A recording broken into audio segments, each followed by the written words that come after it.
Hello, good morning my dear. बहुत दिन के बाद हम लोग एक दूसरे से मुखातिब हो रहे हैं।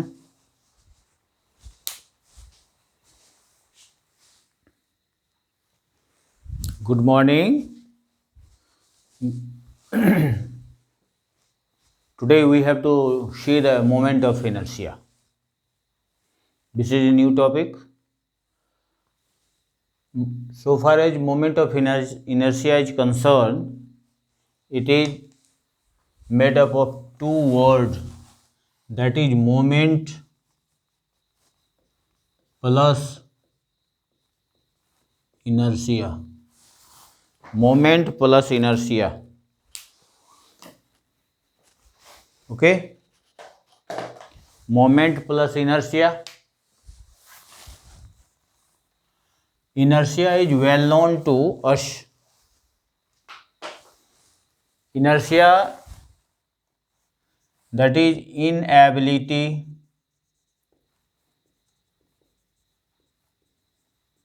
inability of a body not to change its state,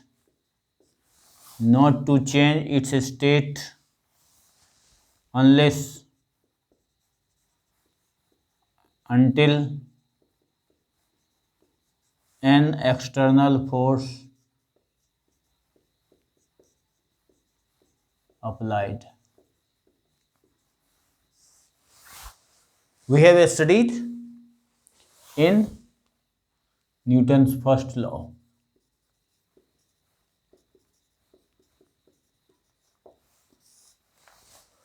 Inability of a body not to change its state unless or until an external force applied. This is definition of inertia. But here what we have to learn, that is moment of inertia.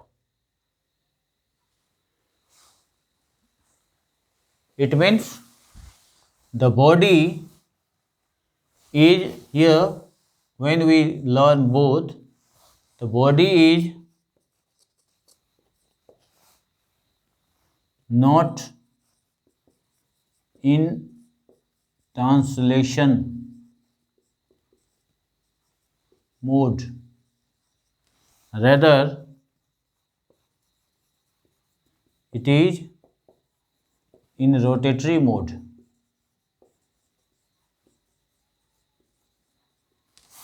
Means body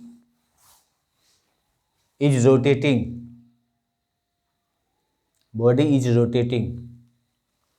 So moment of inertia, both moment plus inertia, both in rotatory motion.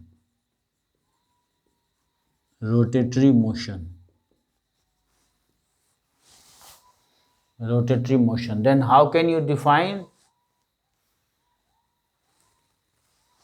moment of inertia? Can be defined like this.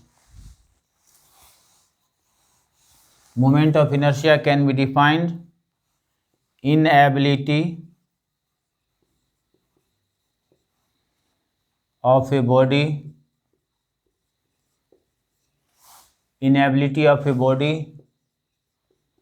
not to change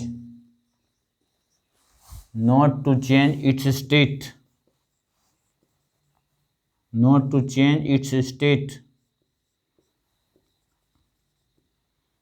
unless until a torque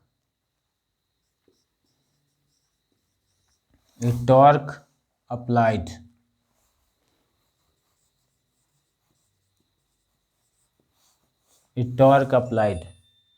अब यहाँ पर देखिए क्या क्या बात आई है। तो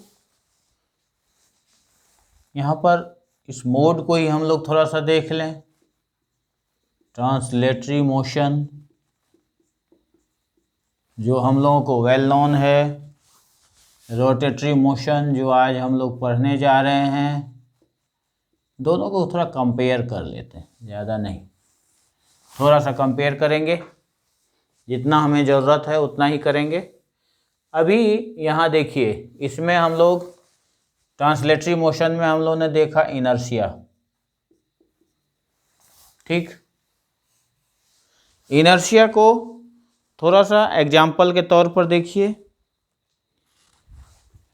ये आपको एक बुक है जो एक यहाँ लैपटॉप पर रखा हुआ है, ठीक है। इसको यदि हम कोई फोर्स नहीं लगाते हैं इसके ऊपर तो क्या होगा, ये एज इट इज रखा हुआ रहेगा। यदि फोर्स लगाए तो ये मूव करेगा, तो मूव करेगा तो क्या, ट्रांसलेशन, ये मूवमेंट हुआ, ठीक है। अब देखिए यहाँ पर रोटेशन की बात यदि करेंगे तो रोटेशन मोमेंट ऑफ इनर्शिया जो अभी पढ़ेंगे, रोटेशन की बात करेंगे। देखिए ये क्या था, रोटेशन के लिए एक एक्सिस होना चाहिए, अदरवाइज ये भी ट्रांसलेशन हो जाएगा। यदि इसी को ऐसे हम ले लेते, इसको एक्सिस नहीं लेंगे तो यह क्या होगा, इस पर फोर्स लगाएंगे, देखिए इसमें ट्रांसलेशन मोशन होगा। लेकिन यदि इसी को हम क्या करते हैं, एक्सिस दे दिए, एक्सिस दे दिए, आर्किमिडीज क्या बोले थे, हमें एक्सिस दो, मैं वर्ल्ड को घुमा दूंगा, है ना, रोटेट करवा दूंगा। तो देखिए रोटेशनल मोशन का कॉन्सेप्ट जैसे ब्रेन में आए तो समझ लीजिए कि उसमें एक्सिस का ज़रूरत है। देखिए एक्सिस हो गया, अब एक्सिस हो गया तो अब इसको घुमा दीजिए, इस पर टॉर्क ऐसे लगेगा, घूमेगा ये, ठीक है, टॉर्क लगा और ये घूमा, ठीक। तो देखिए ये हो गया, जैसे ये किसी एक्सिस के अराउंड ये घूमता है तो यह हो गया translation motion, sorry rotatory motion. किसी एक्सिस के अराउंड यदि घूमता है, किसी एक्सिस के अबाउट घूमता है, किसी एक्सिस के अबाउट यदि घूमेगा तो वह क्या होगा, होगा रोटेशनल मोशन। अब रोटेशनल मोशन का और एग्जांपल है कि आप अपने घर के डोर को लॉक करते हैं और या ओपन करते हैं, तो वहाँ पर भी आप देखिएगा तो आपका जो डोर है वह किसी न किसी एक्सिस के अबाउट मूव कर रहा है, और वह एक्सिस क्या है, हिंज लगा हुआ होता है, कब्जा जिसको कहते हैं, और ऐसे करके वह लगा हुआ रहता है, जिसके कारण वह ऐसे मूव करता है, ठीक है। उसमें 2-3 लगा रहता है तो एक्सिस तैयार हो जाता है, फिर वह मूव करता है। डोर का मूवमेंट उसी के अबाउट होता है, तो वह हो गया रोटेशनल। यहाँ पर अभी मैं कह रहा था कि इनर्शिया जो है वह ट्रांसलेटरी मोशन का फिजिकल क्वांटिटी है, और मोमेंट ऑफ इनर्शिया, ये मोमेंट ऑफ इनर्शिया आपका रोटेटरी मोशन का हो गया। देखिए उसके बाद यहाँ पर मैं क्या देखा, यहाँ इनर्शिया, फोर्स यदि लगेगा तब इसमें मूवमेंट होगा। कोई ऑब्जेक्ट में, कोई ऑब्जेक्ट ऐसे है अभी दिखाए, यदि फोर्स लगा तो यह यहाँ से यहाँ आ गया, ठीक। तो फोर्स चाहिए इसके लिए, ये हो गया फोर्स। अब यदि रोटेटरी मोशन की बात करेंगे तो उसके लिए क्या चाहिए, टॉर्क, ठीक है, रोटेटरी मोशन के लिए टॉर्क। अब देखें कि ये एक्सिस है, ऐसे ये मूव कर रहा है, ठीक है, इस एक्सिस के अबाउट ये मूव कर रहा है, इसका मूवमेंट ऐसे हो सकता है। तो ये दोनों चीज़ अभी मैं समझाने का कोशिश किया आपको, ठीक है। अभी देखिए ये हमको दोनों ही कंडीशन में कैसे इसको समझें, और मैं कोशिश करता हूं आगे। तो इसके बाद अब हम क्या देखेंगे कि मोमेंट ऑफ इनर्शिया को हम डिफाइन कैसे कर सकते हैं। ये तो हम कॉन्सेप्ट समझाने का कोशिश किए, ठीक है। अब मेन जो आपके एग्जाम में आएगा उसको आप देखिए।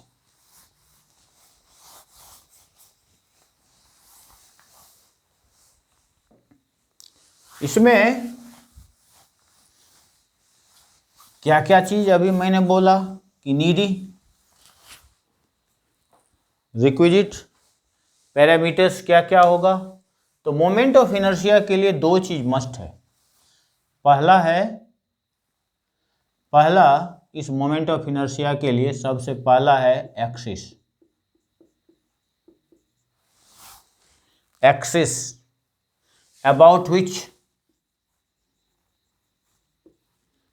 about which body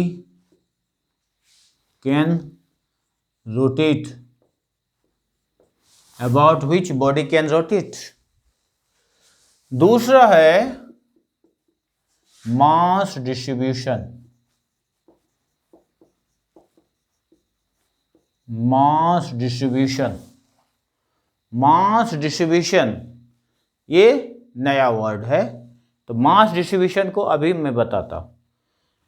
mass distribution mean क्या हुआ कि देखिए कि हम जानते हैं क्या कि we know a body is made up of its constituent particles।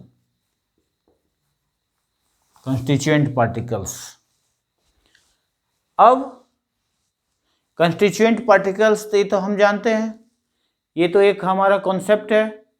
लेकिन अब वो जो constituent particles है, अब इस कंस्टिट्यूएंट पार्टिकल्स के बारे में देखिए। ये मास डिस्ट्रीब्यूशन में बात होगा। Distance of constituent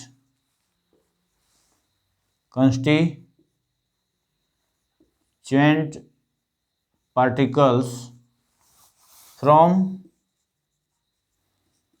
axis of rotation. Distance of constituent particles from axis of rotation, यही जो है ये चीज आपको कहलाता है मास डिस्ट्रीब्यूशन। ये अब मास डिस्ट्रीब्यूशन हो गया, ठीक है। Distance of constituent particle from axis of rotation, इसको देखिए। ये हो गया, ये हो गया। अब ये एक्सिस में लिया, इस एक्सिस एक देखिए, ये वाई एक्सिस ले लिए, ये एक्स एक्सिस ले लिए, इसको आप जेड एक्सिस भी कर सकते हैं। अब देखिए ये जो बॉडी है, ये बॉडी ऐसा तो नहीं है कि भगवान ऐसे ही बना दिए। इस बॉडी को बनाने के लिए बहुत सारे छोटे छोटे टीनी पार्टिकल्स है। तो वह टीनी पार्टिकल्स को देखिए, वह टीनी पार्टिकल्स कहीं भी हो सकता है, बहुत सारे हैं। मैं कुछ लिया, सबको तो दिखाना संभव नहीं है, तो कुछ जिससे कि हमारा कॉन्सेप्ट बिल्डअप हो दिखाने का मैं कोशिश कर रहा हूँ। तो फर्स्ट है, ये फर्स्ट है, इसका नाम M1, ये second M2, third M3, fourth M4, ये M5, और यहाँ Mn दे दिया।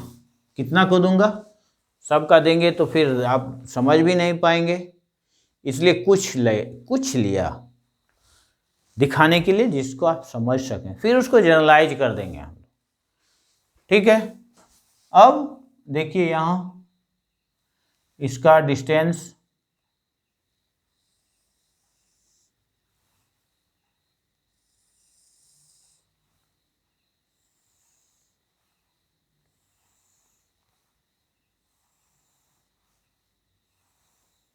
देखिए ये डिस्टेंस सपोज कीजिए r1, ये r2, ये r3, ये r4, ये r5 और ये rn ले लिया।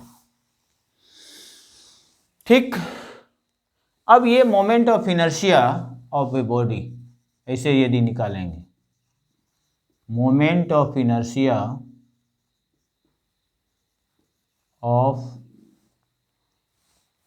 बॉडी, ये यदि हम लोग लें तो ये क्या हो गया, यहाँ देखिए, यहाँ होगा m1 r1 square, m1 r1 square plus m2 r2 square plus m3 r3 square plus m4 r4 square. आप कितना लिखिएगा, mn rn स्क्वायर, क्योंकि हम मान के चल रहे हैं कि बॉडी में कितने पार्टिकल्स है, n पार्टिकल्स, तो सबका डिस्टेंस भी क्या होगा उसी के रिस्पेक्ट में लिए।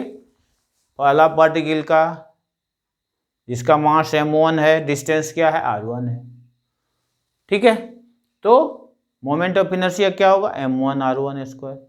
दूसरा पार्टिकल जिसका मास m2 है, डिस्टेंस r2 है, मोमेंट ऑफ इनर्शिया उस पार्टिकल का क्या होगा, m2 r2 स्क्वायर। तीसरा पार्टिकल है जिसका मास m3 है, डिस्टेंस क्या है from the axis of rotation, r3 है, m3 r3 स्क्वायर। ठीक है, इस तरह से n पार्टिकल्स है, सबका उसी तरह से बनाएंगे। अब इस मोमेंट ऑफ इनर्शिया को यदि हम I से रिप्रेजेंट करें तो I इक्वल्स ये सब हो जाएगा, और इसको समेशन के तौर पर लिखें, क्या, I इक्वल्स 1 to n, क्या होगा, mi ri का स्क्वायर। ये देखिए, ये आपको फाइनल रिजल्ट हुआ। ये किसका हुआ, देखिए अब यहाँ पर फिर से मैं कह रहा हूँ, I इक्वल्स क्या हो गया, 1 यदि दीजिएगा तो m1 r1 स्क्वायर, 2 दीजिएगा m2 r2 स्क्वायर, 3 दीजिएगा I इक्वल्स तो m3 r3 स्क्वायर, और n दीजिएगा तो mn rn स्क्वायर। देखिए ये तैयार हो गई I। ठीक, ये भी आपका एक रिजल्ट बन गया। तो ये रिजल्ट आपके सामने आ गया। अब इसको डिफाइन करने का यदि कहा जाए तो हम डिफाइन कैसे करेंगे, तो इसके डेफिनेशन के लिए इधर थोड़ा सा हमको मिटाना पड़ेगा।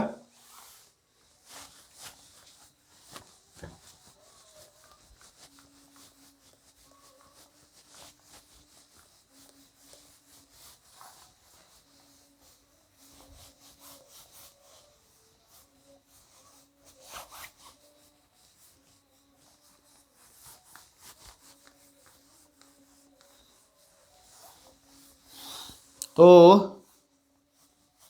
देखिए,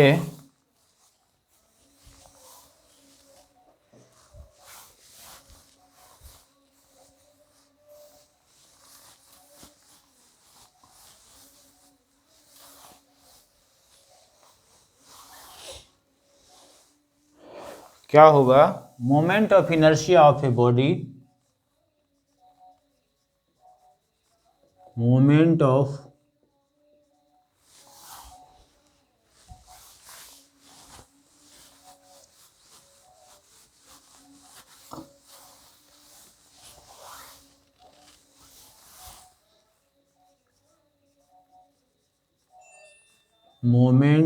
inertia of a body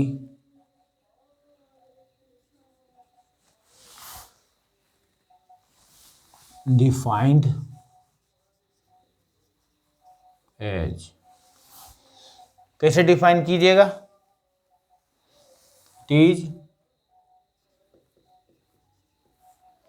it is sum of product of mass of constituent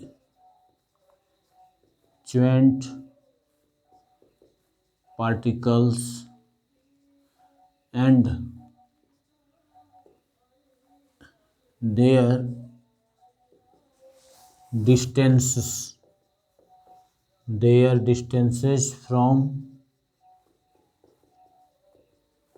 axis of rotation, their distances from axis of rotation। ठीक, ये हो गया, देखिए सबका। And mass of constituent particle and square of, यहाँ स्क्वायर दे दीजिए, and square of their distances from axis of rotation, square of their distances from axis of rotation. या इससे और इजी, सीधा सीधी देखिए, इससे इजी क्या होगा, है ना, मोमेंट ऑफ इनर्शिया, इसे लिख दीजिए। फिर यहाँ से लिखिए, it is sum of product of mass of constituent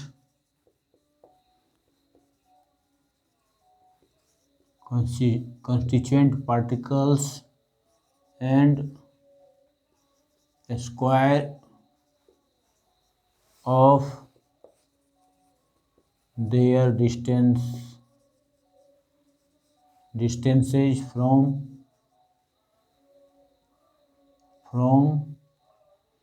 axis of rotation, from axis of rotation।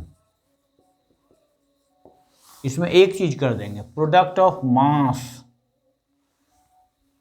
मास यहां ऐसे ब्रैकेट में दे दिए, याद रहेगा,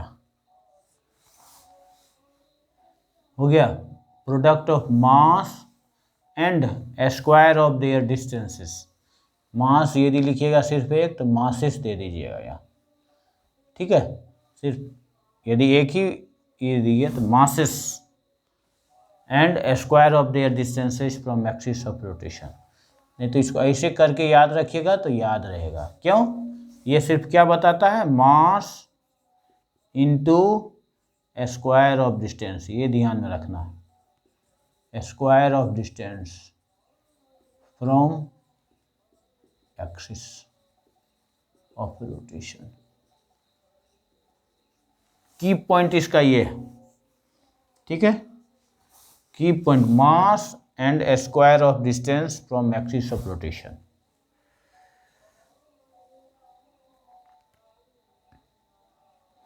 हो गया। और ये जो है ध्यान दीजिएगा कि moment of inertia about an axis है, हर हमेशा ध्यान दीजिएगा, about an axis, moment of inertia about an axis, ठीक है, ये हर हमेशा ध्यान में रखना, एक्सिस तो चाहिए ही चाहिए।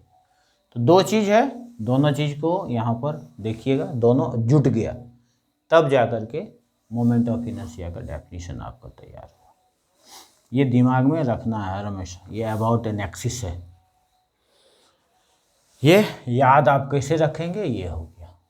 अब देखिए इसका यदि कहेंगे तो यूनिट क्या होगा, देखिए मास है ना, मास का यूनिट, तो मास का यूनिट डायरेक्ट आप लिख दें। अब क्या लिखेंगे, यहाँ लिखा हुआ है मास का क्या है, केजी, और स्क्वायर ऑफ डिस्टेंस है तो ये क्या हो गया, metre square, kg metre square. Dimension की यदि बात करते हैं तो देखिए मास का m होगा, डिस्टेंस है तो l स्क्वायर t नॉट, तो ये हो गया डायमेंशन, ठीक है। तो यूनिट और डायमेंशन सब हो जाएगा, ठीक है। तो ये आपका मोमेंट ऑफ इनर्शिया रहा, ठीक है। आशा करते हैं कि आप लोग इसको एंजॉय किए होंगे। Okay, thank you.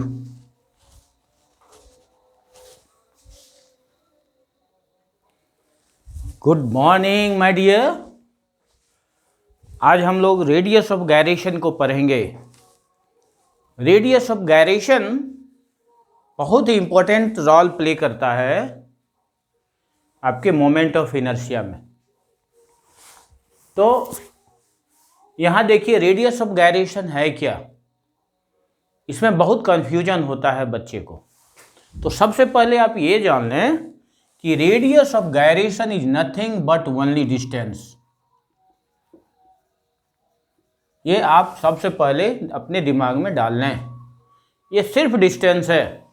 यदि आपको कहीं कोई यूनिट पूछ दे तो इसका यूनिट हो जाएगा क्या, इसका यूनिट हो जाएगा मीटर, ठीक है। और डायमेंशन यदि पूछे तो इसका डायमेंशन हो जाएगा एल, डायमेंशन हो जाएगा एल। तो यूनिट और डायमेंशन दोनों मैंने बता दिया। प्राय रेडियस ऑफ गायरेशन में ये प्रॉब्लम होता है। चलिए अब ये डिस्टेंस कहाँ से कहाँ का है ये जानना बहुत ज़रूरी है। तो यहाँ पर एक डायग्राम बना रखा हूँ, देखिए ये एक्सिस है आपका, ठीक है। ये एक एक्सिस है और इस एक्सिस को यदि देखिएगा तो इस एक्सिस से यहाँ से देखिए ये सेंटर ऑफ मास है, इसको हम लोग सेंटर ऑफ मास कहते हैं, ठीक है। ये सेंटर ऑफ मास और एक्सिस से सेंटर ऑफ मास के जो बीच का डिस्टेंस है उसको मैं के से रिप्रेजेंट किया। तो ये के जो है, यह के क्या है, के is your radius of gyration. के क्या हो गया यहाँ, radius of gyration, radius of gyration हो गया, ये के है। अब के के बारे में यहाँ पूछेंगे, आप बता सकते हैं क्या, ये क्या है, डिस्टेंस बिटवीन, डिस्टेंस बिटवीन क्या क्या, centre of mass and axis of rotation.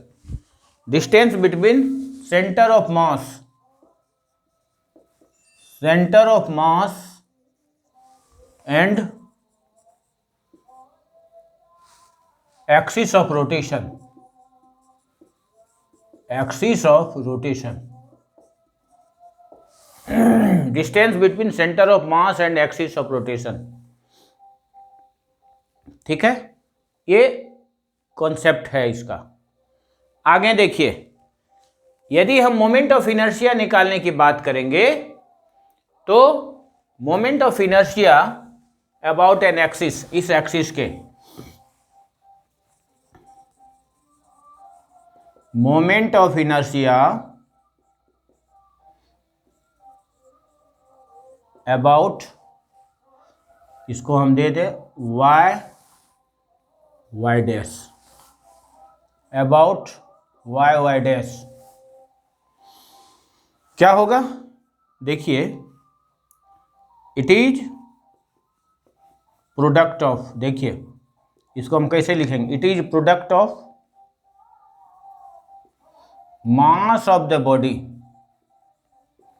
Mass of the body, जो एम ले सकते हैं हम लोग, mass of the body and square of distance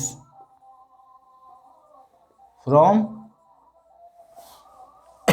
mass of body square of distance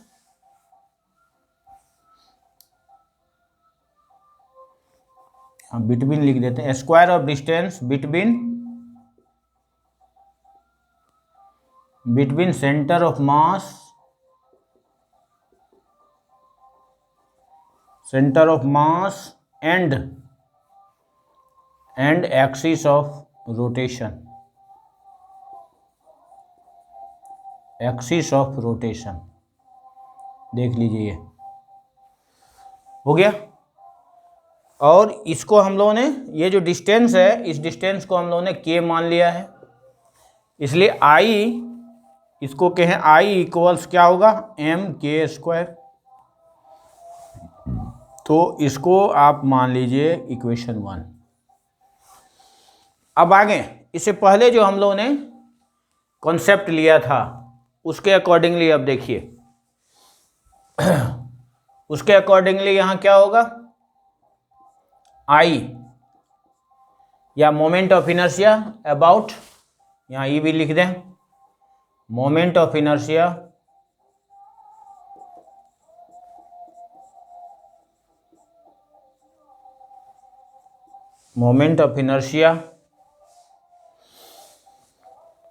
of the body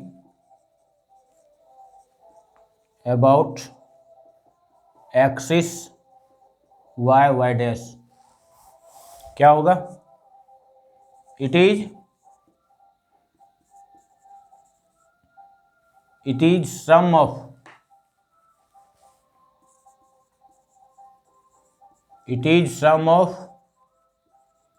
product of mass of constituent particles and their respective and square दे दीजिए, and square of their respective, their means क्या, mass, square of their respective distances from, square of their respective distance from axis of rotation, axis of rotation.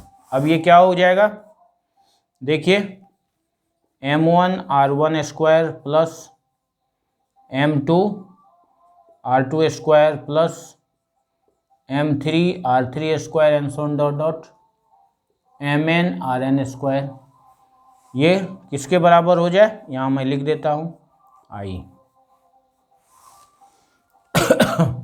अब यहाँ पर एक चीज मैं और निकालना, ये तो जनरल है, अब स्पेशल इसको करने जा रहे हैं, इस जनरल को स्पेशल करने जा रहे हैं, क्या कि जितने भी ये पार्टिकल्स है, कंस्टिट्यूएंट पार्टिकल्स है, सब के सब आइडेंटिकल मास का है, ठीक है, वह सब के सब क्या है, आइडेंटिकल मास का है। इसका इट मीन्स क्या हो गया, m1 equals m2 equals m3 equals m4 equals, ये क्या हो गया, m से, ये हो गया m।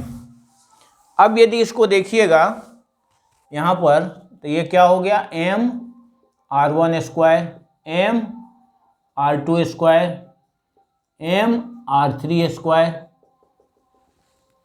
m rn स्क्वायर, हो गया, सब के सब m हो गया। अब कॉमन ले लीजिए, कॉमन ले लीजिएगा तो क्या होगा, ऐसे हो जाएगा, और ये होगा r1 square, r2 square, r3 square and so on dot dot rn square, ये हो गया। देखिए अब ये m रह गया, लेकिन m सिंगल पार्टिकल्स का है मास, हमको तो पूरे बॉडी का मास चाहिए, और उस बॉडी में नंबर ऑफ पार्टिकल्स कितना है, n है, n से मल्टीप्लाई करेंगे इसको, तब हमारा कैपिटल N होगा। क्या होगा यहाँ देखिए, यहाँ मैं जगह बना के लिख रहा हूँ, m इक्वल्स क्या होगा, m इंटू n, तब जाकर होगा ये मास ऑफ ईच पार्टिकल्स, यहाँ m क्या हो गया, mass of each identical particle, identical particles, ठीक है, n है क्या, number of particle, number of particles हो गया, दोनों को मल्टीप्लाई किए। अब उसी तरह से यहां करेंगे तो क्या होगा, m n, और एक n जो है इसको अंदर ले लेते हैं,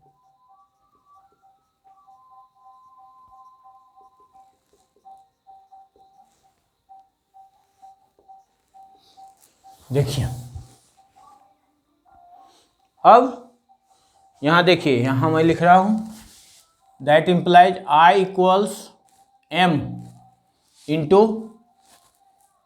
R1 square, R2 square, R3 square, Rn square upon n। हो गया, देख लीजिए। तो इसको इक्वेशन 2 मान लें। अब देखिए फ्रॉम इक्वेशन, देखिए भाई फ्रॉम दिख रहा है सबको, ठीक। From equation 1 and 2 we have, अब देखिए 1 and 2, 1 उधर है, I equals M K square, तो देखिए एम के स्क्वायर इक्वल्स हो गया M R1 square, R2 square, यहाँ मैं सीधा देता हूँ Rn स्क्वायर अपॉन n। ये दोनों कैंसिल, तो ये k इक्वल्स क्या हो गया, under root R1 square, R2 square, R3 square, Rn square upon n। हो गया।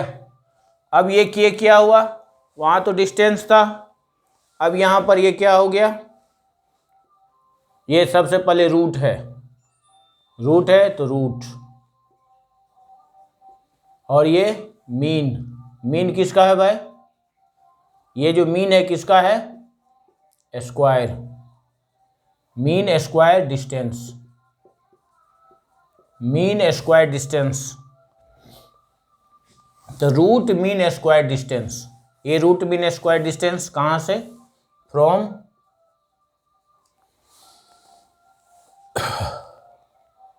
रूट मीन स्क्वायर ऑफ दे देते हैं, ऑफ कंस्टिट्यूएंट पार्टिकल्स,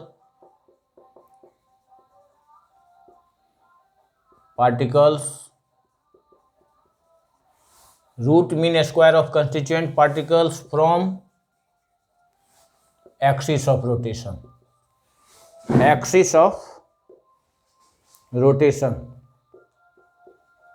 दिख रहा है सबको, देखिए ये हो गया।